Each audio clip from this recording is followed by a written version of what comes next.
Alléluia. On ne va pas avoir de récompense parce qu'on va chasser un démon. On ne va pas de récompense parce qu'on aura eu beaucoup d'argent sur terre. Non, la récompense en allant au ciel, c'est la couronne. Les âmes seront nos couronnes. Alléluia. Dis Amen 3 fois. Amen. Voilà. Donc, à la fin de ce mois, toi-même, tu dois t'auto-évaluer. Même les enfants des collines doivent aussi s'auto-évaluer. À qui j'ai prêché l'évangile? À qui est-ce que j'ai parlé de Jésus à ma petite copine qui est à la maison? Est-ce que j'ai parlé? Donc, même les collines doivent faire son bilan. Alléluia. Amen. À la fin de ce mois, chacun doit faire un bilan. Qui ai-je parlé de Jésus, premièrement, et qui ai-je gagné pour lui? Alléluia. Amen. Qui ai-je parlé de Jésus et qui ai-je pas gagné pour Jésus? À la fin de ce mois, au moins, nous serons 4e mois, chacun peut s'asseoir pour dire, bon, qu'est-ce que j'ai fait en 4 mois? Qui ai-je parlé de Jésus en 4 mois? Et qui ai-je conquis en 4 mois? Est-ce qu'on peut dire Amen? Amen. Voilà. Alors, je voulais parler ce matin du combat spirituel. Je ne vais pas trop m'étaler là-dessus, mais l'objectif c'est d'amener l'Église à comprendre qu'on peut être victime et sujet de certaines attaques. Mais que l'Église doit se lever et se mettre dans la prière. Le combat spirituel. Le combat spirituel. Vous savez ce matin? Alors, le combat spirituel. Le combat spirituel. Je vais utiliser juste 2 passages bibliques, 2 versets, parce que... Donc, le combat spirituel. Alors, lorsqu'on parle du combat spirituel, on pense à une lutte, on pense à une bataille, on pense à une guerre qui est menée contre les entités démoniaques du monde des ténèbres, qui est menée contre majoritairement 90% des combats spirituels, on va même dire 95% des combats spirituels sont des batailles menées contre les entités du monde des ténèbres. Maintenant, il y a une exception, et ça c'est de manière exceptionnelle. On peut être mené à avoir un combat spirituel contre le monde divin, c'est-à-dire le monde de Dieu. Mais c'est souvent un peu rare. L'un des cas majeurs, c'est le cas où Jacob lutte contre un ange. Vous voyez, l'ange n'est pas une entité physique. L'ange est une entité spirituelle. Donc là, il lutte. C'est pourquoi je dis circonstanciellement. Par rapport à une situation précise, l'homme peut être amené à lutter. Mais c'est très rare. C'est très rare. Donc ce cas est exceptionnel. Mais la majorité des combats spirituels que nous menons, ce sont des combats contre les entités démoniaques, contre le monde des ténèbres. Éphésiens chapitre 6, le verset 12. Je voudrais quelqu'un pour m'aider dans la lecture. Éphésiens chapitre 6, le verset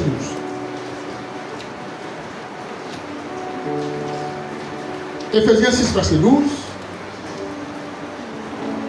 Éphésiens 6, 12. On y va. Car nous n'avons pas à lutter contre la chair et le sang. Contre la chair et le sang. Mais contre les dominations.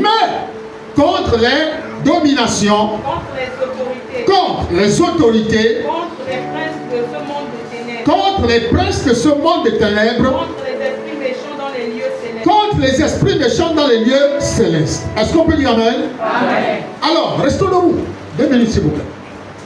Ici, il y a une hiérarchie démoniaque qui est établie et qui est une hiérarchie qui occasionne les combats spirituels. Et nous n'avons pas lutté contre la chair et contre le sang. Ça veut dire, si quelqu'un te parle mal et toi tu réagis avec colère contre cette personne, tu réagis contre la chair. Si quelqu'un te donne une mauvaise réponse, tu te fâches et tu quittes l'église parce que la personne t'a donné une mauvaise réponse, tu ne luttes pas. La Bible dit notre combat n'est pas mené contre la chair ni le sang, mais contre les dominations. Première catégorie. Deuxième catégorie, contre les autorités. Troisième catégorie, contre les princes de ce monde des ténèbres, quatrième catégorie, contre les esprits méchants. les esprits méchants. Vous voyez, on commence par les dominations, ensuite on descend les autorités, ensuite les principautés et les esprits. Alléluia. Voici, on peut s'asseoir. Chaque catégorie a une mission précise. Chaque catégorie. Je prends l'exemple. Quelqu'un qui est allé peut-être forniquer. Non, en fait, les dominations ne viennent pas sur les petites fornications. Les dominations, les principautés et les autorités, ce sont des entités, des généraux qui gouvernent les nations, qui gouvernent les villes. Donc, dans chaque ville, il y a, comme on peut dire, un homme fort.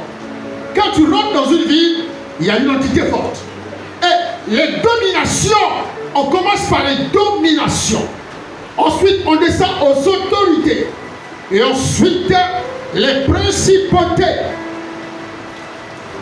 Alléluia. Et la dernière catégorie, dans Éphésiens 6:12, ce sont les esprits méchants. Les esprits. On va dire les esprits. Alors, cette classification n'est pas anodine. Pourquoi? Parce que Dieu sait qu'on pose que dans chaque situation, dans chaque vie, dans chaque nation, il y a une entité forte, une domination. C'est pourquoi vous voyez, dans certains pays, le pouvoir exerce un contrôle de domination, de la dictature. Et ça, c'est le genre d'esprit qui agit dans les nations. Donc, on ne veut pas dire, non, ça, il y a tout le péché d'impudicité. Non, les dominations, ce n'est pas des petits démons. Ce sont des démons qui n'agissent. C'est comme vous voyez quand vous voyez Gabriel. Gabriel, l'archange Michel, autant pour moi, ce n'est pas un ange, un archange qui vient parce que quelqu'un a mal à la tête. C'est pas le nom. Ou bien il va venir parce que quelqu'un fait la fièvre. Non! L'archange Michel était guerrier. L'archange Michel, on va dire, était général. S'il y a le grade plus élevé, un général. Un général n'intervient pas à chaque petit mouvement. Il y a d'autres qui sont là. Alléluia. Lui, c'est le chef de guerre, l'armée de Dieu. C'est le patron de l'armée de Dieu. Donc, lui, il n'intervient pas. Non, lui, il peut intervenir quand l'église est secouée. Lui, il peut intervenir quand le corps de Christ, l'église du Seigneur est secouée, agitée.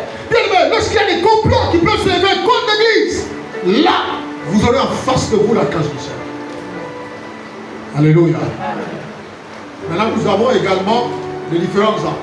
Mais ce matin, je ne voulais pas m'étaler sur les dominations, les autorités, les principautés. Je vais juste m'étaler sur les esprits méchants. Alléluia. Alors, je voulais mettre l'accent ce matin sur les esprits méchants. Le combat spirituel que nous avons contre les esprits. Les esprits méchants ici peuvent être définis comme les esprits impurs, les esprits mauvais. Donc, méchants, mauvais et impurs rentrent dans la même catégorie. Ce sont les esprits qui sont relâchés, libérés pour nuire et faire du mal aux chrétiens. Et on va dire au monde. Alléluia. Matthieu chapitre 10, verset 1. Quelqu'un pour lire. Matthieu chapitre 10, verset 1. Matthieu 10, verset 1.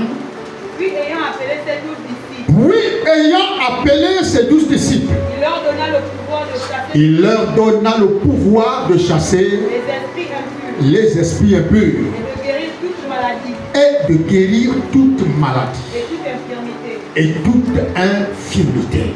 Est-ce qu'on peut dire amen? Amen. Alors, la chose que tu dois comprendre, c'est que tu as le pouvoir. Tu as reçu le pouvoir. Le pouvoir que tu as reçu est fait pour être exercé. Est fait pour être utilisé dans les combats spirituels. Amen. Le pouvoir que tu as n'est pas seulement de dire avec la bouche. Le monde des ténèbres est réel. Les sorciers sont réels. Les fantômes sont réels. Alléluia. Amen. Regardez dans la Bible, pendant que Jésus marchait sur les eaux, la Bible dit que ici, pourquoi c'était quoi? Un fantôme. C'est que les fantômes sont réels. Les esprits sont réels. La sorcellerie est réelle. Donc, le monde que vous voyez là où nous sommes tous assis, le monde physique que vous voyez, il y a un monde spirituel que vous ne voyez pas. Et ce monde spirituel, c'est de là où sont élaborés, établis les décrets, les mauvaises alliances, les complots dans le monde spirituel avec pour but de faire du mal à une personne, de vous nuire. Pendant que vous dormez paisiblement, pendant que vous négligez la prière, le monde des ténèbres travaille. Le monde des ténèbres est en train d'élaborer des programmes de destruction. Le monde des ténèbres élabore des programmes d'accidents. Le monde des ténèbres est en train d'élaborer le programme d'éloignement. Même quand vous voyez quelqu'un qui décide de quitter l'église sans problème, vous pensez que c'est un ras-le-bol. C'est pas un ras-le-bol. C'est une programmation du monde des ténèbres. Ça veut dire que le monde des ténèbres, comme je vous le dis au début de l'année, chacun est en train d'élaborer son programme pour savoir qui on doit éloigner de vie abondante en 2026, qui on doit tenir loin de l'église en 2026, qui va être affecté par une maladie en 2026. Le diable travaille. Pendant ce temps, nous on devient froid dans la prière. Or, la prière est l'art destructif que le chrétien a. Par la prière, on a le pouvoir de détruire, d'annuler, d'interdire, de bloquer, de neutraliser le monde de ténèbres par la prière. Amen. Mais c'est ça la prière que souvent beaucoup négligent. Et après, quand on est attaqué dans nos maisons, on est attaqué. Il n'y a pas, je dis que c'est anormal que les chrétiens soient constamment attaqués. Du premier mois au deuxième mois, attaqués. Tu ne fais jamais un mois sans tomber malade. C'est anormal. Et les esprits mauvais et méchants, la Bible dit, chasser le pouvoir de chasser les esprits mauvais avec le pouvoir de guérir toute maladie et toute infirmité. Donc, notre mission, bien aimé, j'aimerais dire à une mission passionnée. Quand vous chassez un démon du corps d'une personne, parce que les esprits ont pour but de toucher, d'attaquer tout ce qui nous concerne. Notre corps, notre santé, nos finances, nos besoins, nos situations sociales. Les esprits ont pour but d'attaquer. Parce que si ta situation sociale, si ton mariage, si ton corps est attaqué, vous savez ce qui va arriver dans ton cœur? Tu vas avoir un doute du Dieu auquel tu crois. Et c'est ça l'objectif de l'élément, de semer en vous le doute, pour que vous puissiez vous poser mille et une questions, pour que vous soyez découragés, pour que vous soyez prêts à abandonner, et vous posez mille et une questions. Pourquoi ça m'arrive? Pourquoi ceci? Pourquoi cela? Lorsque le diable est allé tenter Jésus, la Bible dit dans Matthieu 4, il a tenté Jésus à plusieurs reprises, mais il n'a pas pu. Qu'est-ce qui est écrit? Il est écrit dans les Écritures que le diable s'éloignait de Jésus jusqu'à un moment favorable. À un moment favorable. Alléluia. Tant que nous serons sur terre, nous allons vivre des combats spirituels. Mais la particularité dans ces combats spirituels, c'est que nous devons sortir toujours vainqueurs. Amen. Pourquoi? Parce que la Bible nous dit, il a appelé les 12 et il leur a donné le pouvoir. Le pouvoir de quoi? De chasser tous les esprits impurs, de guérir les malades et les infirmités. Donc, on peut mener un combat spirituel, mais en réalité, le combat spirituel que nous menons, l'ennemi est déjà vaincu parce que la victoire est déjà de notre côté. Alléluia. L'ennemi est déjà vaincu parce que la victoire est de notre côté. Mais comme on vit sur terre, on ne peut pas rater ça. Pas du tout. Le diable viendra toujours mettre le panier. Le diable viendra toujours mettre un mal de tête. Le diable viendra toujours sécher nos finances, s'aimer la pauvreté. Mais pour que nous puissions douter, et quand nous sommes dans un doute, alors lui, il nous donne des propositions. Lorsqu'on est dans un doute, il nous donne des propositions. Écoute, depuis que tu as ton ventre, ça ne marche pas. Il y a une maman qui fait les Mickey Mouse quelque part. Elle est au 80. Non, il n'y a pas de problème. Elle a même la Bible. Si tu parles, elle va même commencer à te parler de la Bible. Il te donne des propositions. C'est pourquoi vous voyez, il est arrivé à Jésus, il a dit à Jésus, mais comment tu es un prince, tu es un Dieu, tu es le fils du Dieu Tout-Puissant. Comment tu peux mourir de faim? Comment tu peux mourir de faim? Regarde, il y a les cailloux. Un claquement de doigts transforme les séments. Dis une chose, et ces cailloux vont devenir des pains. Je vous dis la vérité, si Jésus l'aurait fait, les cailloux se seraient transformés en pain. Ça, c'est une évidence. Amen. Amen. Mais, il aurait obéi à qui? À Satan. Il aurait obéi à Satan. C'est pourquoi il a dit, Satan a rien de moi. Il est écrit, l'homme ne vivra pas seulement de pain, mais de toute parole qui sort de la bouche de Dieu. De toute parole qui sort de la bouche de Dieu. Est-ce que vous comprenez? Amen. Regardez, je reviens encore là-dessus. Il a dit, l'homme ne vivra pas seulement de pain, mais de toute parole qui sort de la bouche de Dieu. C'est pas ça. Ça s'appelle, si vous cherchez dans la Bible, dans ce livre-là, vous n'allez pas trouver le mot Bible. Ça n'existe pas. C'est en français qu'on l'a créé. Pourquoi? Parce que c'est dérivé du mot bibliothèque. Donc, à cause de sa multiplicité de livres, et on se dit, quelque chose qui regroupe beaucoup de livres, c'est une bibliothèque. Donc, comme on ne peut pas l'appeler la Sainte Bibliothèque, on coupe Bible. Est-ce que vous comprenez? Mais, à l'intérieur de cette Bible, toutes les paroles ne sortent pas de la bouche de Dieu. Quelqu'un me comprend? À l'intérieur de cette Bible, qui est une bibliothèque qui regroupe 66 livres, 39 dans l'Ancien Testament et 27 dans le Nouveau Testament. Donc, au total, 36 livres contenus dans ce document que vous voyez là. C'est pourquoi on l'appelle Bible. Dérivé du mot bibliothèque, on a juste enlevé tête, on a laissé Bible. Donc, l'ensemble des livres contenus à l'intérieur, il y en a 66.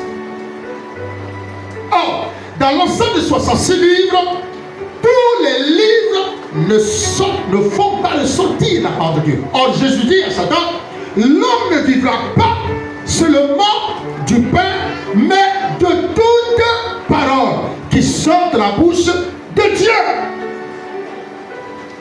Ça veut dire que la vie spirituelle d'un chrétien dépend de la parole qu'il reçoit. De la parole qu'il reçoit. Si moi je viens vous dire ici, bien, la Bible dit,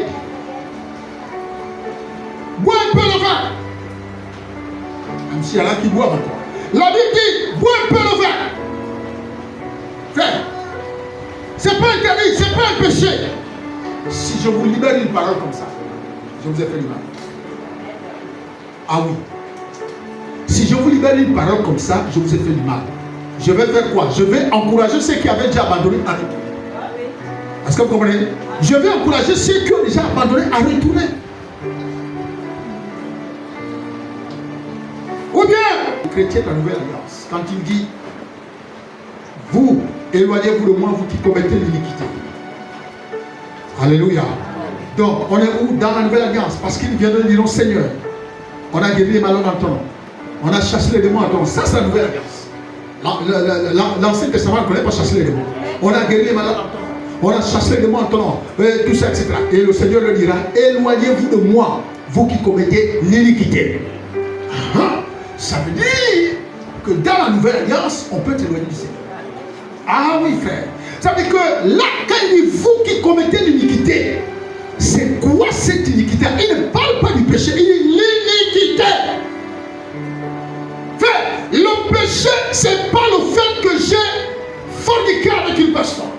Le péché, c'est pas le fait que j'ai menti ou je suis allé critiquer une personne. Le péché, c'est quand tu sais que Dieu interdit de faire quelque chose, mais tu le fais. Amen. Là, tu es dans le péché. Tu vas comprendre? Amen. Et c'est ce que la Bible dit. Ceux qui commettent l'iniquité vont s'éloigner du Seigneur. L'iniquité, c'est ce que vous savez que ce n'est pas recommandé, ce n'est pas de Dieu, mais vous le commettez. C'est l'iniquité. Amen. Amen. Et le rôle des esprits méchants, c'est de venir renforcer les chrétiens dans l'iniquité, dans leurs erreurs, dans leurs bêtises, dans leur situation, et leur faire croire que non. Même dans mon péché, j'ai rêvé Dieu. Dieu m'a dit, je t'aime beaucoup. Vous voyez, ça suffit. Le diable vient nous aveugler. Et il vient créer ces choses-là en nous pour que on demeure dans notre position. Ou bien même dans l'iniquité. Bien aimé, la Bible est claire. La Bible est claire. La Bible dit, Jésus lui-même, il parle la parole. Il dit, éloignez-vous de moi, vous qui commettez l'iniquité. Mais pourtant, les malades ont été guéris en son nom, dans l'iniquité. Les démons ont été chassés en son nom, dans l'iniquité. Les vies ont été transformées en son nom, dans l'iniquité. Mais il honore sa parole. Et il ne tient pas compte. Il honore sa parole et tout ce que nous faisons là. Maintenant, aujourd'hui, Seigneur, oui, on regarde c'est qui, c'est ce qui est venu. Ah, il a sauvé beaucoup de gens. Combien? 5000 personnes. Oui, Seigneur. Après, il dit, Seigneur, regarde tout ce monde-là. J'ai guéri, j'ai sauvé, je regarde. Il dit, oui, je le vois. Mais toi, tu rentres. Pourquoi? Parce que tu commets l'iniquité. Tu savais que je suis mort pour l'iniquité. Tu savais que je suis mort pour le péché. Le péché, écoutez, là où je suis là, je répète clairement. Je ne suis plus. Il y a des gens qui disent toujours, non, pasteur, moi je suis un pauvre pécheur. Non, non, non. Non, frère. Tu peux pas dire un pécheur, l'enfant de Dieu est pécheur. Ce n'est pas possible. Tu peux pas être l'enfant de Dieu est pécheur. Un homme de Dieu a pris une illustration, il disait, vous savez le bois, vous pouvez prendre le bois. Et s'il est léger, vous le mettez dans de l'eau. Il va descendre après, il finit par le sortir. Bien aimé, c'est l'image de ceux qui sont fils de Dieu, qui sont nés de nouveau, qui ne sont plus appelés pécheurs. Parce que nous avons accepté Jésus comme Seigneur et Sauveur. Amen. Mais nous commettons des erreurs. Et dans ces erreurs-là, c'est pourquoi quand on commet des erreurs, on ne doit jamais rester longtemps. C'est quelques versets. Nous sommes du monde, nous sommes dans le monde, mais nous ne sommes pas du monde. Donc, voyez, le diable, les esprits démoniaques travaillent comme ça. Tu as besoin d'argent. Regarde, tu as besoin d'argent. Va, prends les tickets. Il y a une soirée, les païens vont se retrouver. Va vendre. Tu as besoin d'argent. Le diable te fait voir tes besoins. Les besoins que tu as. Pour te dire que tu es prêt à tout faire pour chercher de l'argent. Prêt à tout faire pour chercher de l'argent. Et les combats que nous vivons, ce sont les combats qui sont menés par le monde éternel. Les esprits démoniaques. Tu es là un matin, tu te lèves, le corps ça ne va pas. Tu es là dans ta maison, tu ne comprends rien. Il y a des troubles, des difficultés. Parfois tu ne comprends pas comment tu peux connaître une telle sécheresse financière, matérielle. Tu ne comprends rien du tout parce que le monde des ténèbres s'attaque sur toi. Une concentration du monde des ténèbres. Souvenez-vous, au début de l'année, je vous ai dit 2026, au-delà d'être l'année de la moisson, de la croissance et de la productivité, sera aussi une année de bataille, de combat spirituel. Mais beaucoup oublient la parole. Quand vous avez oublié la parole, bien aimé, le diable prend le large. Lorsque vous vous souvenez de ce qui a été libéré, vous devez rentrer dans la prière. Parce que la clé pour le combat spirituel, c'est une vie de prière dynamique et efficace. C'est pas aujourd'hui, on est chaud. Vous savez, c'est le constat, je ne dirais pas partout ailleurs. Peut-être qu'à Viamonon, les gens vont rentrer dans le combat. Prier pendant les heures, jeûner pendant les heures. Quand lui, il sait qu'il vit des moments difficiles. Mais dès qu'il sait que les moments difficiles sont déjà passés, il ne connaît plus le combat spirituel. Il ne connaît plus la prière chante. Non, on va prier. On se lève. On ne dit rien. Là, parce que l'affaire de son argent est réglée. Mais quand l'affaire n'est pas réglée, oh Dieu, rakabababa, Seigneur, je prie, tout ce qui va dans ma vie, le fais. Dès que tout ça s'est réglé, c'est fini. On vient ici, on va prier. Toi-même, tu regardes Dieu. Tu ne sais même pas qui prie. Mais j'ai été fasciné par l'église de Moula. Ah oui, l'église de Moula, vendredi, même s'ils ne sont pas nombreux, quand ils savent sa prière, ça c'est un constat que j'ai fait. Ici, vendredi, prière. On peut se faire se balader. Dans la salle, comme on est fatigué, le monde que nous vivons, on ne badine pas.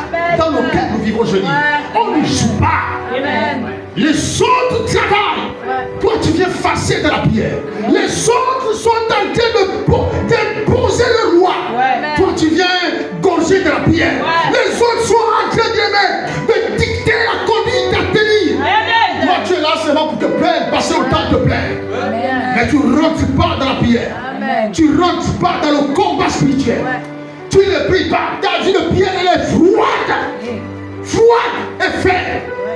Mais tu attends de remporter les batailles. Quelle bataille? Le monde est ténèbres.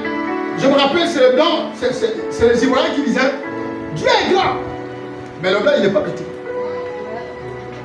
Ils disaient Dieu est grand, mais le blanc il n'est pas petit. Parce que c'est que le blanc te construit, c'est que le blanc réalise. Quand tu regardes, tu lui montres. Comment quelqu'un peut avoir une intelligence comme ça? C'est pourquoi il disait Dieu est grand, oui, mais le blanc il n'est pas petit. Alléluia. Amen. Alléluia. Amen. Et on vit une vie de prière d'échec en échec. Des combats, nos combats spirituels sont des échecs. Des échecs tout le temps. On se retrouve motivé que quand on sait seulement que là on a des problèmes. Prière, tous ceux qui veulent ta vie le feu. Là, tu vas voir la rage, le lion qui est dans la vie de la personne. Parce que la rage que la personne a. On subit des difficultés. On subit des outrages dans notre chair, des pressions dans notre corps. Chaque jour, on est malade. La Bible dit le pouvoir que nous avons, non seulement de chasser les esprits méchants, mais de guérir toute infirmité et toute maladie. Toute infirmité et toute maladie. Nous, on ne rentre même plus dans le combat spirituel. On passe le temps plus à se plaindre. À se plaindre. Je ne sais pas ce qui m'arrive. J'ai prié, j'ai fait ceci, j'ai prié. Le monde des ténèbres est réel. Amen. De la même façon que tu vois les gens ici, il y a un monde aussi où les gens vivent, tu ne les vois pas. Amen. Alléluia. Amen. Sinon, comment tu peux justifier ton propre parent? Un exemple, dans la sorcellerie est déjà réputée, il est là, tu le vois, tu vois son corps allongé sur le lit. Mais qu'il vienne te dire le lendemain qu'il était aux États-Unis au cours d'une rencontre. Comment tu justifies ça? C'est réel. Alléluia. C'est réel.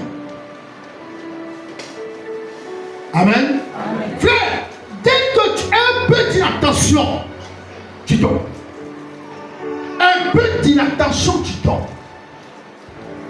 Il y a des gens qui ont vu dans leur songe des choses, mais qui se sont accomplies. Et lui pense qu'il est devenu prophète. Tu n'es pas prophète. Tu n'es pas prophète. Sur 10, il y a au moins 9 qui ont vu aussi, ça s'est réalisé. Mais ils ne sont pas prophètes. Mais toi, maintenant, quand Dieu me montre des choses, ça se réalise. Quand Dieu me montre. Quand tu parles avec lui, il te fait comprendre déjà que moi je suis dans un ministère prophétique. Alléluia. Amen. Alors c'était un rêve. Est-ce que Joseph était prophète? Non. On ne dit même pas qu'il était pasteur, il était prophète, on ne dit rien. Sauf quand il a appris les fonctions auprès des pharaons. Mais il t'expliquait le rêve. Tout le monde maintenant devient Joseph. Tout le monde a la capacité d'expliquer le rêve. Alléluia. Amen. Le combat spirituel. Le combat spirituel. Bien aimé, cette bataille, cette guerre, tant que nous sommes sur terre, nous serons confrontés à ça. On doit combattre. Parce que le diable, quand toi tu prends, c'est pourquoi il dit un peu croiser les bras, un peu de pauvreté, et un peu croiser les bras, un peu d'assouplissement, et la pauvreté vous surprendra. La pauvreté vous surprendra. Vous-même, vous vivez ce que vous voyez à la maison. Ce que vous vivez. Le retard. C'est des choses qui sont bloquées. Vous voyez, nous avons une histoire similaire dans Jude. Dans Jude, où le prince de Perse, un ange de haut rang, avait bloqué les prières de Daniel. Il a fallu l'intervention de l'équipe de Michael. Pourquoi Michael est allé intervenir? Parce que le démon de Perse était comme l'image de Lucifer. Et Lucifer et Michael étaient dans le même secteur. C'est pourquoi quand il a voulu même, Michael a préféré dire, je préfère que l'Éternel lui-même te réprime. Je préfère que lui-même te réprime. Je ne peux pas oser te réprimer toi, non. Tu t'es égaré, oui, mais tu ne peux pas empêcher l'œuvre de Dieu.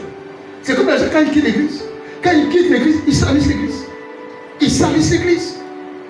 Quand quelqu'un s'en va, il va, Madame Titi, je ne suis plus dans votre église là, l'église de Congossa. Alors que quand il dit Congossa, c'est que lui-même il était là. Je ne suis plus dans votre église là, l'église où les gens répondent, nous sommes mal, et tout ça. Donc, il salissent l'église. Et le démon de Perse, le roi de Perse, était dans cette logique. Empêcher les bénédictions d'arriver jusqu'à l'exaucement de la prière. Et là, Daniel intervient pour dire, tu ne peux pas faire ça. Il est parti déclencher, il a libéré la prière. Et il a dit, moi, je préfère te laisser comme ça. Je préfère que Dieu lui-même te réprime. Alléluia. C'est vrai qu'il y a les esprits, tu as un projet et qui commence à l'évoquer. Mais toi, tu passes le temps de te plaindre. Tu ne rentres pas au-delà de l'esprit. Tu ne vas pas dans le monde spirituel pour prier, pour libérer tout ce qui est bloqué. Toi, tu passes le temps, tu te plains. Tu te plains, tu te plains. La Bible dit quelle est la plainte d'une personne qui a ajouté un cheveu sur la télécaméra. Quelle plainte? Ou parce que tu te serais inquiété et tes inquiétudes ont changé quelque chose. Rien du tout. Le combat spirituel est quelque chose que tu vas amener à rencontrer chaque fois. Alléluia. Mais la victoire est de ton côté. Parce que tu as le pouvoir. Arrête de te plaindre. Et arrête de... Vous savez, quand tu veux reprocher à Dieu quelque chose, il faut aussi être dans une position de force. Quelqu'un me comprend? Toi, tu veux reprocher Dieu, il ne te bénit pas, et il ne t'exauce pas, tu ne fais pas ceci. Mais tu vis dans l'obéissance ou dans la désobéissance. Parce que pour reprocher Dieu, il faut que tu aies fait, tu sois à l'aise. Tu fais tout pour te priver de tout. Et là, malgré ça, c'est là où tu sens que c'est difficile. Là, tu dois rentrer dans le combat spirituel. Parce que tu as les atouts, tu as les clés pour décanter la situation. Mais le diable de l'autre côté veut verrouiller. Il verrouille. Et quand il verrouille comme ça, il faut que tu te lèves. Un exemple, tu as un dossier que tu as allé déposer quelque part. Et puis quand tu vas déposer le dossier quelque part, on regarde ton profil, c'est un très bon profil, mais les gens ne veulent pas. Ils s'asseyent sur le dossier, mettez ça dans le tiroir. On demande, peut-être qu'il y a quelqu'un qui demande, non, on a besoin d'un profil tel. Le monsieur sait que tu es là.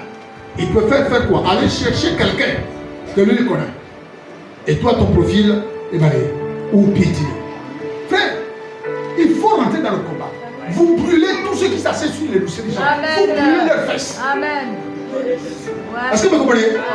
Alléluia. Mais il faut que vous ne mesurez pas le combat. Il faut que vous pensez que non, il faut que le pasteur vienne prier. Je vais expliquer au pasteur. Le pasteur va prier. Le pasteur va prier. Mais frère, toi-même, le pouvoir n'a pas été donné seulement à Pierre, à tous. Il appela les disciples et leur donna le pouvoir. Est-ce que tu me comprends? Oui, il y a des onctions qui sont supérieures, qui sont censées être la bienvenue pour changer la destinée des gens. Mais bien aimé, le pouvoir, nous l'avons tous. Nous avons reçu la même parole du Seigneur. Alléluia. Amen. Le pasteur viendra, oui. Mais toi, commence déjà là-dessus. Tu te plains plus. Tu viens plus à l'église. Oh non, machin. Moi, je vous explique mes problèmes. Je viens plus tout. Non, frère. Les esprits, la Bible dit, les esprits méchants dans les lieux célestes. Ça veut dire qu'ils sont logés dans les lieux célestes. Les lieux célestes, c'est entre le firmament que vous voyez et la terre. Donc, ils sont quelque part dans les airs. Comme d'autres passages, on dit les esprits méchants dans les airs. Donc, ils sont quelque part dans les airs. Alléluia. Amen. Ils sont quelque part. Donc, ils observent, ils se baladent. Dès qu'ils voient une opportunité, ils font quoi? Les esprits qui sont chassés ne repartent plus dans les déserts. Ne repartent plus dans les lieux célestes. Quand un esprit est chassé, il est transféré dans le désert. En fait, les lieux arides est comme, comment je peux expliquer ça? Comme un lieu d'agonie où sont transférés tous les démons qui sont des corps humains. On les envoie tous là-bas. C'est pourquoi la Bible dit, quand un esprit sort, il va où? Il va dans les lieux arides. Qu'est-ce qu'il va faire dans les lieux arides? Parce qu'il sait que c'est là-bas où se trouvent les esprits qui ont été sortis des corps humains. Donc il va dans les lieux arides et il va chercher 7 autres démons plus puissants que lui. Donc ils sont dans les lieux arides. Les lieux arides, c'est là où il n'y a plus de vie. Or, un démon est habitué à un corps. Quand un démon n'est pas dans un corps, vraiment, je vous dis la vérité, il erre. Il faut qu'il soit dans un corps. C'est pourquoi, vous voyez, les gens avaient supplié Jésus de les envoyer dans les poussons. Et ils sont rentrés dans les poussons. Quand ils sont rentrés dans les poussons, la folie qui avait pris ce monsieur-là a été transférée au pousson. Donc les poussons sont devenus fous. C'est pourquoi ils sont allés se jeter dans l'eau. Amen. Amen. Et dans l'eau, quand les poussons vont se jeter dans l'eau, les poussons qui vont se jeter dans l'eau sont possédés. Le porc n'est pas fait pour vivre dans de l'eau. Il est fait pour vivre hors de l'eau. Maintenant, quand il meurt, il va dans de l'eau, il se décompose. Est-ce que vous comprenez? Or, un esprit, il est territorial. Il peut être dans l'eau, dans les airs, dans les forêts, dans les rivières, partout. Et là, quand les porcs meurent, les esprits se répandent dans de l'eau. Et vont prendre possession même à certains poissons. Ils vont rentrer dans certains poissons. Alléluia. Et c'est pourquoi vous voyez les poissons deviennent aussi comme les nerveux. Vous rentrez, vous regardez un poisson. Quand tu regardes le poisson qui est en train de venir te manger, tu te dis, mais lui là, en fait, en tel moment, il n'est pas me manger comme ça. Ce sont des esprits qui sont sortis des porcs, qui se sont repartis. Rappelez-vous qu'ils étaient une légion. Parce qu'il a dit, légion est mon nom. Donc ils étaient une légion, c'est à peu près 5000 hommes. Ils étaient nombreux. Donc imaginez 5000 démons dans le corps d'une seule personne. C'est pourquoi, lorsque les gens disent souvent, le chrétien ne peut pas te posséder. Frère, moi je l'ai démontré au cours d'une invitation où j'ai été allé. Je l'ai démontré. Au cours d'une invitation, où on m'a envoyé prêcher pour un programme. Je l'ai démontré par A plus B. La majorité des délivrances que nous faisons dans les églises, ce n'est pas les païens qui viennent, c'est les chrétiens. La majorité des délivrances, ce sont les chrétiens. Quelqu'un est venu accepter Jésus et il est venu avec toute la saleté de son passé. Et ça ne marche pas. La situation ne marche pas. Il faut quoi? Il faut passer par la délivrance. Alléluia. Lorsque Jésus dit à Pierre, Pierre, Satan vous a réclamé. Satan vous a réclamé. Mais il s'arrête pas là, il dit, mais j'ai prié pour toi. Satan vous a réclamé. Satan a réclamé qui? Le païen? Non. Satan ne peut pas réclamer le païen parce que le païen lui appartient. Il réclame qui? Ceux qui ont Jésus-Christ de Nazareth. Frère, mais Jésus a dit, quand Satan vous a réclamé, mais j'ai prié pour vous. Vous voyez, c'est cette prière-là qui avait préservé Pierre et les autres. Vous, si Satan vous réclame, et vous n'avez personne pour prier pour vous, vous faites quoi? Vous tombez. Vous tombez. Si Satan vous réclame et personne pour prier pour vous, vous tombez. Quelqu'un me comprend? Amen. Vous tombez. C'est pourquoi, bien aimé, la majorité des problèmes de délivrance, 75% des cas de délivrance dans l'église, ce sont les chrétiens. Ce sont les chrétiens. Ce sont les chrétiens qui ont les problèmes. Ce sont les chrétiens qui ont les blocages. Ce sont les chrétiens, la situation ne s'arrange pas. Ce sont les chrétiens. Le monde des ténèbres, les esprits méchants, les esprits mauvais sont là, bien-aimés, pour affecter négativement notre vie. Sont là pour déstabiliser notre vie. Sont là pour rendre notre vie amère. Les esprits méchants. Toi, tu te dis que non, Dieu t'a déjà sauvé, Dieu t'a déjà béni, frère.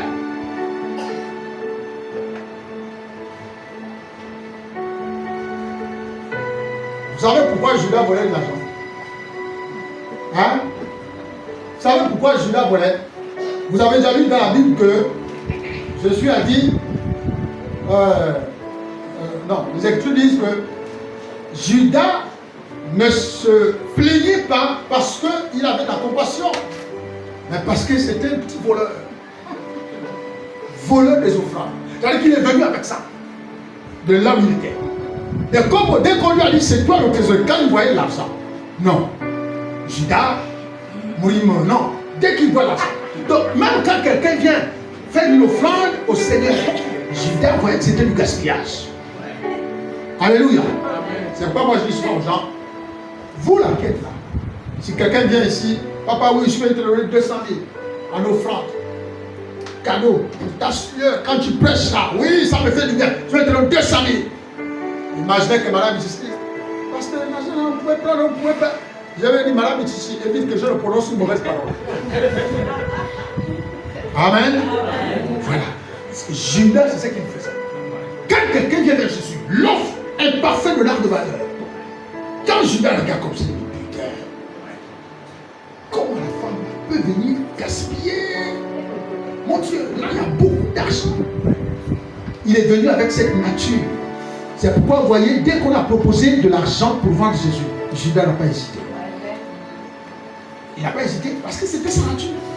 Il gagnait la caisse. C'est pourquoi je vous ai dit que si je pouvais demander à Judas, je vais prier pour lui, Judas.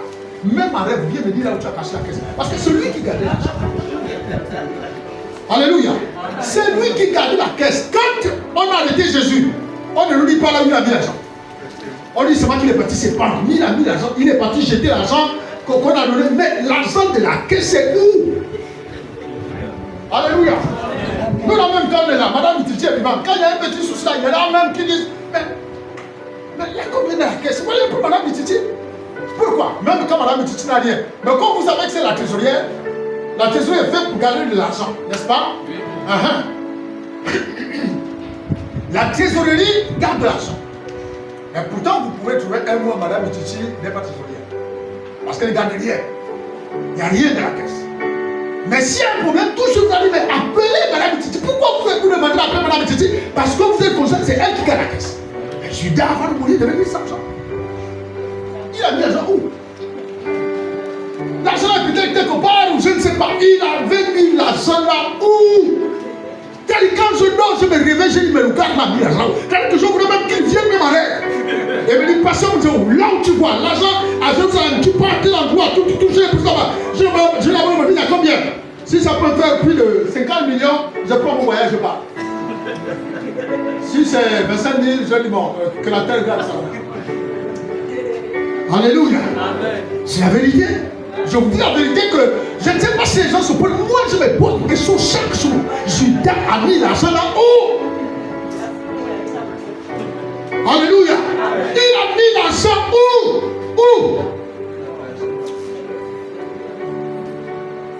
Quand il est revenu, non, c'est du gaspillage. On devait prendre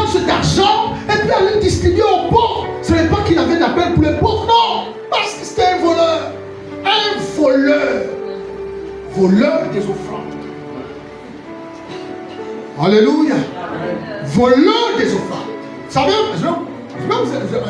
regardez, là où elle est par exemple, là, elle garde l'argent. Et j'apprécie son honnêteté. Là où elle garde l'argent,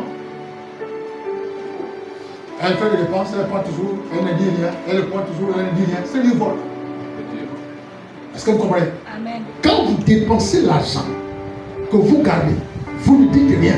Et vous, bon, madame, tu as combien? Non, j'ai 20 000. Alors qu'il avait peut-être peur que 50 000. Mais dépenser. C'est ce qu'on appelle du vol. Amen. Amen. Parce que quand il vient me présenter 20 000, moi je me dis que c'est 20 000, c'est elle qui garde, c'est elle qui gère.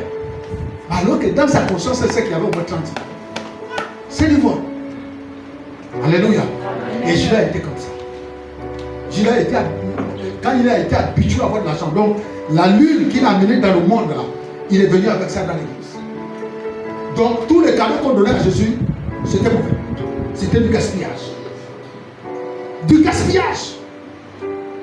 Alléluia. Frère, ce qu'on donne au pasteur, c'est le pasteur.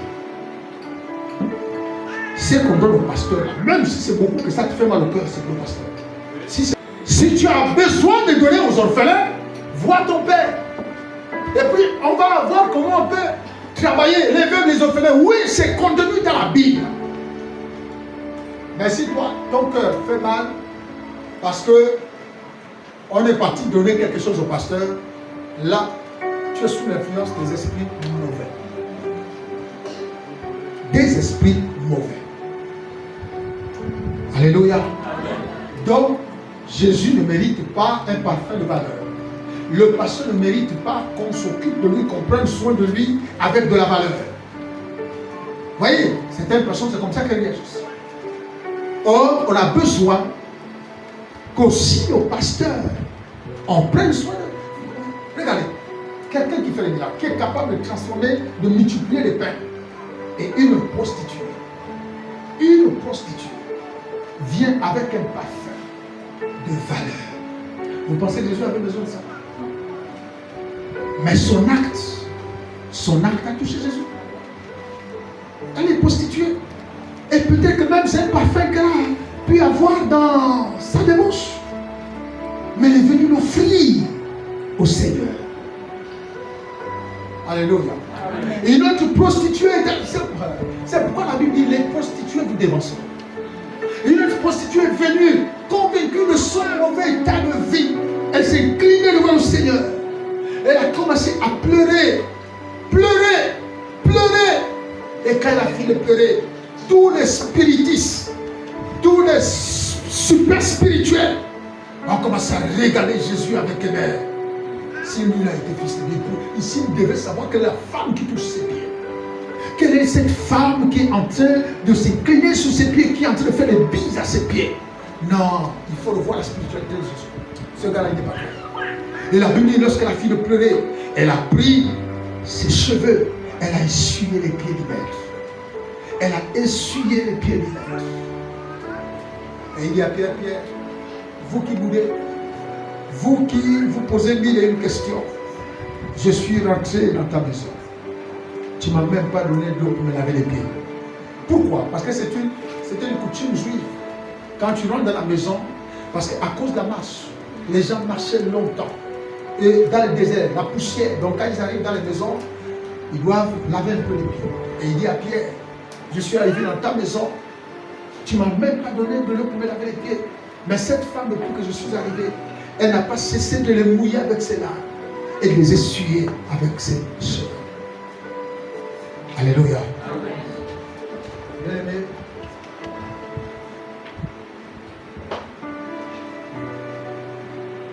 Le combat spirituel est une réalité. Il y a des choses dont vous êtes victime. Des choses que vous voyez. Amen. Le combat spirituel, le monde spirituel, il est réel. Il est réel. Les attaques ciblées contre l'homme de Dieu, frère, j'ai vu des choses que le Seigneur m'a montrées ici. mais qui se soit accompli parce que j'ai été distrait. Oui. J'étais distrait. Alléluia. Souvenez-vous de ce rêve que je vous ai fait quand j'étais à Port-Gentil, où je me battais avec une vieille femme qui m'avait tapé le poing ici. La minute qui suivait, la douleur a commencé à se ressentir d'ici jusqu'à là. Ça, c'était dans le rêve. Le combat spirituel, il est réel. Alléluia. Amen. Le combat spirituel, il est réel. Pendant que j'étais à une retraite ici, je voyais quoi? Je voyais ici ouvert. Ici, c'était ouvert. J'ai fait une semaine, j'ai vu tout ça, c'était ouvert. Et il y avait un lit à l'estrade. Un lit à l'estrade. Et tout ça, c'était ouvert. Donc, toute la saleté, les eaux tombaient. Et le Seigneur me disait, tous ceux qui montent là sont dans l'impudicité. Amen. Alléluia. Amen. Tous ceux qui montent là, le lit représente l'intimité, le lit représente l'impudicité. Et il y avait une ouverture à la tête. Ça, c'est dans le combat spirituel. C'est dans le rêve. Alléluia. Amen. Et il a fallu faire du travail. Prier. Amen. Pour ceux qui se souviennent, je me rappelle, on est descendu ici, plus de monter à l'estrade. Et il faut qu'à la fin de ce mois, on fasse fabriquer un pupitre. Tout le monde demande à l'estrade. Oui. On va mettre un petit pupitre ici. Amen. Tout le monde. Amen. Alléluia. Amen. Et c'est des choses que le Seigneur révèle. Oui. Des choses que le Seigneur révèle. Amen. Mais vous devez prier. Amen. Frère, les attaques que peut subir votre pasteur, non, je n'en vois avec vous. Non, frère. Oh non, j'ai fait rêve. On m'a échappé. Laisse ça. Les attaques de votre pasteur que peut subir votre leader, bien aimé, ne sont pas au même niveau que les vôtres. Vous pouvez lever votre pasteur en train d'être poursuivi par le monde des ténèbres. Ça veut dire, vous devez comprendre que le monde des ténèbres réclame ce don. On doit faire combattre, on doit se lever dans la prière. On doit prier pour lui. Toi, tu dois prier pour lui. Toi, tu dois prier pour la personne que Dieu te révèle. Tu dois prier. Il y a certaines choses qui commencent, qui démarrent dans un rêve et qui se terminent dans la réalité. Qui démarrent dans un rêve et qui se terminent dans la réalité. Si ça se termine dans la réalité, tu es responsable. Pourquoi? Regardez. La Bible dit, si tu vois ton frère commettre quelque chose et tu n'avertis pas, le sang te sera demandé. Mais si tu vois ton frère, un accident qui est programmé, et tu ne prends pas du temps, prends du temps, même jeûner un jour, même jeûner 2 jours, même jeûner 3 jours pour ton frère. Fais-le. Mais nous on fait quoi souvent? C'est là. On méprise le combat spirituel. Or, les esprits méchants sont relâchés, ont été libérés, bien aimés, pour attaquer les chrétiens. Les esprits méchants ont été libérés, relâchés, pour faire du mal aux chrétiens. Mais toi, tu négliges la prière. Toi, quand tout va bien, ta prière est une prière de ministre. Quand tout va mal, ta prière est une prière des gens de Bakati. Mais quand tout va bien,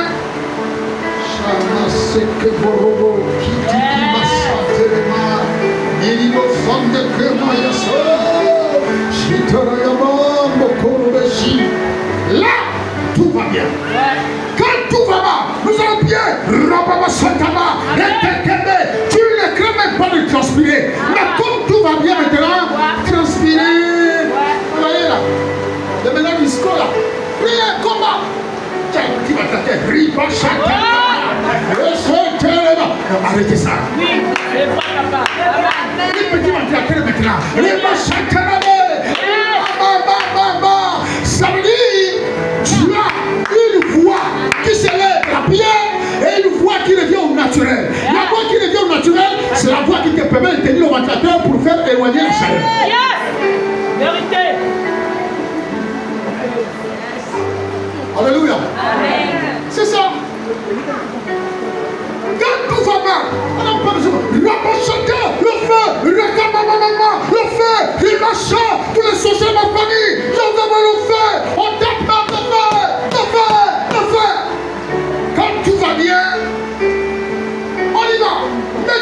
dimension de la prière d'hier, tout va bien. C'est là, papa. C'est là. Merci donc.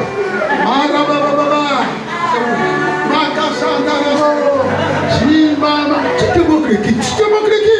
La Bible dit pendant que Jésus était en prière, au point que sa sueur est venue comme le climat de sang, il n'avait pas de ventilateur.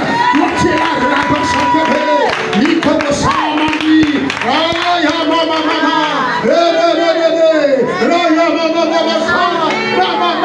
Tu te moques de qui? Alléluia. La sueur de Jésus est devenue comme des grumeaux de sang. Ça veut dire qu'il devait être trempé comme à certains moments quand je prêche ici. Toi, juste la sueur là. Priez. On chante. Alléluia, Dieu est bon. Alléluia, Dieu est bon. Non, c'est bon. C'est là. Alléluia, Dieu est bon. Alléluia. Et on regarde. Et quand tu vas parler comme ça, on dit non, papa, on ne parle pas tout spirituel. Non, je ne veux pas que tu sois spirituel. Je viens vous faire voir les réalités. Amen. Tu es dans la prière, le combat spirituel. Quand tu termines, tu sors de la douzaine. Tu es tout sec, tu es bien. Tu es dans le combat. Quel combat? Le combat spirituel a des conséquences. Yes. Chaque fois que tu rentres dans un combat spirituel, tu peux en ressortir fatigué, affaibli. Parfois même avec des mots qui peuvent, écoutez-moi, quand tu rentres dans un vrai combat spirituel, tu peux revenir même avec des hématomes, des choses qui peuvent arriver là. La douleur dans le corps, tu te lèves le matin, tout ton corps fait mal. Tu n'as rien fait d'exceptionnel, mais tout ton corps fait mal. Mais ça ne dure pas. Alléluia. Ça vient pour un temps parce que tu as traversé une situation difficile. Regardez même quand vous faites le sport. Tu fais le sport toute la journée. Bien aimé, le premier jour tu ne ressentiras rien. Mais quand tu vas te lever le matin, tu vas commencer à sentir les muscles. Le corps là. Mais toi, tu es dans un combat spirituel. Le combat où les gens reviennent même avec des blessures, des déchirures, des bosses. Toi, tu es là avec le ventilateur. Tu étais où? Le combat spirituel. Reste avec ton ventilateur. Prends d'abord tout le temps de faire le vent.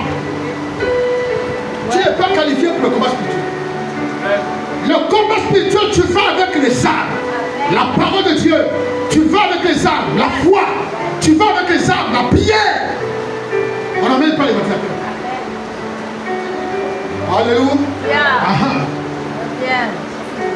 Ah, pourtant c'est pour ton bataille. Chacun y a maman. Comment ça s'appelle? Voilà. Alléluia. C'est voilà. Donnez tout. Les esprits qui m'empêchent, les esprits de malédiction, au nom de Jésus, au nom de regardez même la vie, au nom de Jésus, au nom de Jésus. Non, dis à ton frère, tu te moques de qui?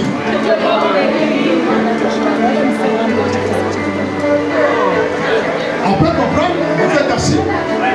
Vous êtes assis, c'est normal. Mais quand vous êtes dans un combat, vous partez avec les ventailles, les petits ventilateurs, les foulards, et tout ça. Vous êtes où? On parle de combat spirituel. Restez. Dites à cette personne de rester. Alléluia. Alléluia. Non, c'est la vérité. Allez au combat spirituel, on va se mettre quelqu'un qui travaille. Ça c'est quoi? Le ventilateur. Ça c'est quoi? Le ventail. Ça c'est quoi? Le foulard pour enlever la chaleur. Lui, reste. Alléluia. Le ventilateur, les combats spirituels ne sont pas pour les prestiges. Voilà.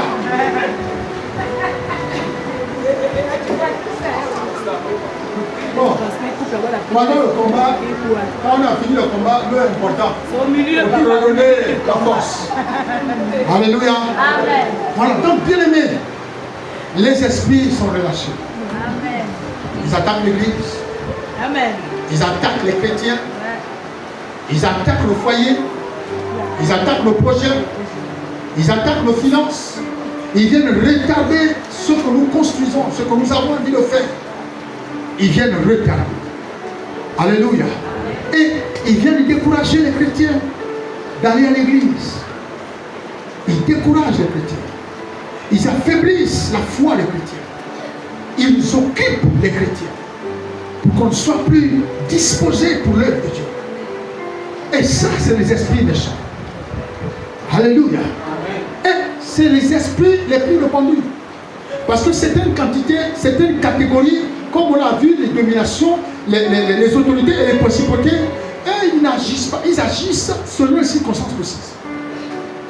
Quand il y a des guerres, quand vous voyez des guerres sociopolitiques, là vous voyez ce type d'entité-là se manifester. Amen. Mais les esprits, eux, c'est les gardiens, ils sont partout. Partout, ils sont partout. Partout.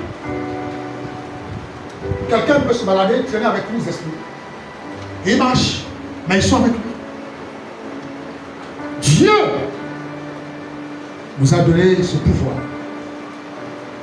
Jésus a dit, je vous donne le pouvoir.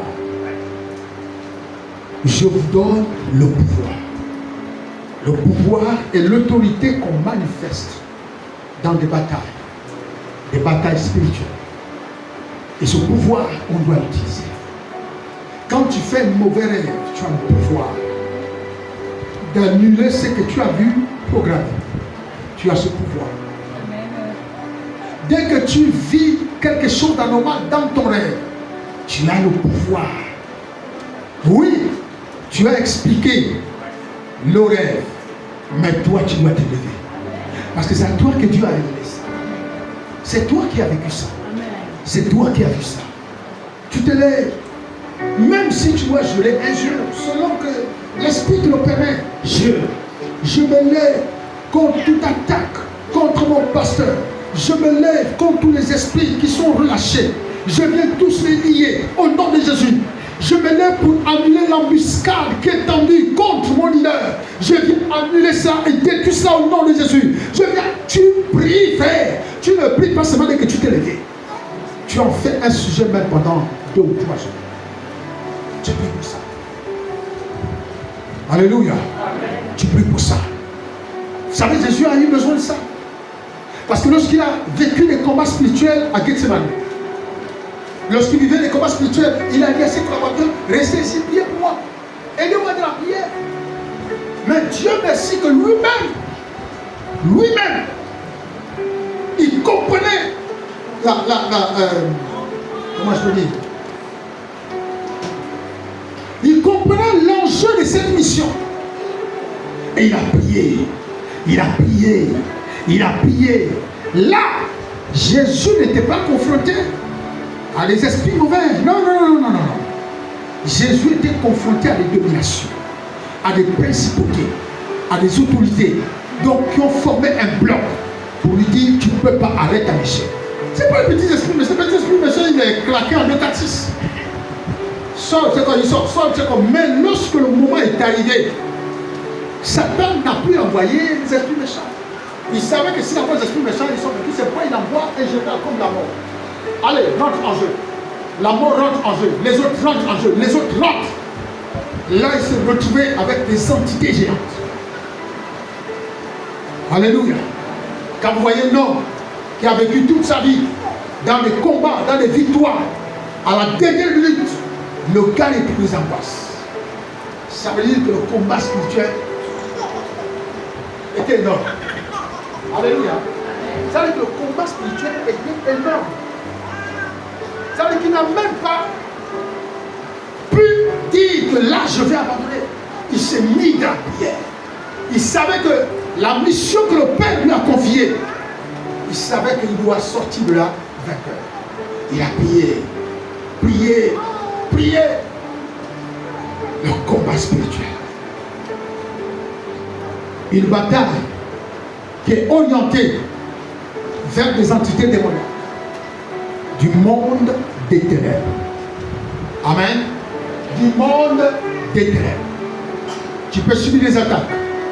Tu peux subir des choses familiales. Ce qu'on a dit, sa famille, tes parents, etc. Mais tu dois rentrer dans la prière.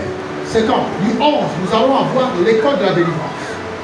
L'école de la délivrance va être un moment d'enseignement sur la pratique de la délivrance.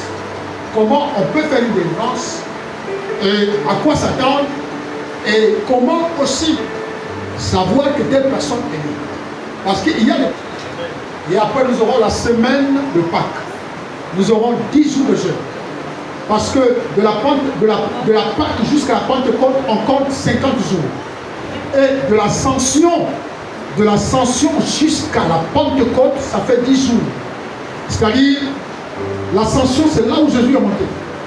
Alors, c'est là où Jésus est monté. D'habitude, ce genre de programme, le pasteur le fait seul. Mais cette fois, préparez-vous. 10 jours de jeûne et de prière jusqu'à la Pentecôte. Tout le monde, toute l'église en jeûne. Et le programme qui va être fait va aligner, on appelle ça comment? La révélation des fils. Les fils vont être alignés pendant 10 jours. Non, 9. Peut-être 8. Moi-même, je prends 2. Alléluia. Voilà. Un ancien, c'est un gérant d'église. Un ancien doit être capable de faire certaines choses. Pas attendre le pasteur. Si le pasteur n'est pas là, vous avez les entretiens et vous rassurez aux gens, vous dites, papa n'est pas là, il faut attendre qu'il vienne. Non, non. Quelqu'un ne va pas attendre que le pasteur vienne. Aider la personne. Alléluia. Il y a des personnes de délivrance quand on les a déjà fait. Pourquoi on revient? Parce que quand une délivrance est faite, beaucoup de personnes n'arrivent pas à fermer définitivement les portes. Et quand on n'arrive pas à fermer définitivement les portes, il y a encore les entiers des démons. Alléluia. Il y a encore des entiers des démons. Et quand des démons rentrent encore, la Bible dit la situation peut devenir pire. Amen. Donc ne négligez pas le combat spirituel. Ne le négligez pas. Il est évident. Il est réel. Les esprits sont relâchés, bien aimés, pour attaquer l'église, pour attaquer les chrétiens, pour égarer les chrétiens, pour décourager les gens, les esprits démoniaques. Alléluia. Mais dis avec moi, Seigneur, merci. Non, je ne t'entends pas. Dis Seigneur, merci. Parce que tu m'as donné le pouvoir. Tu m'as donné le pouvoir. Tu m'as donné le pouvoir de contrôler, de neutraliser, d'assujettir toutes les forces humaines qui s'élèvent contre ma vie, contre mes affaires, contre mon ministère, contre cette église, contre mon foyer, contre ma famille, au nom de, au nom de, au nom de, au nom de, au nom de, au nom de, au nom de. Alors je vais appeler, mettez-vous debout, on va se mettre dans une position, disposition de prière. Disposition de prière.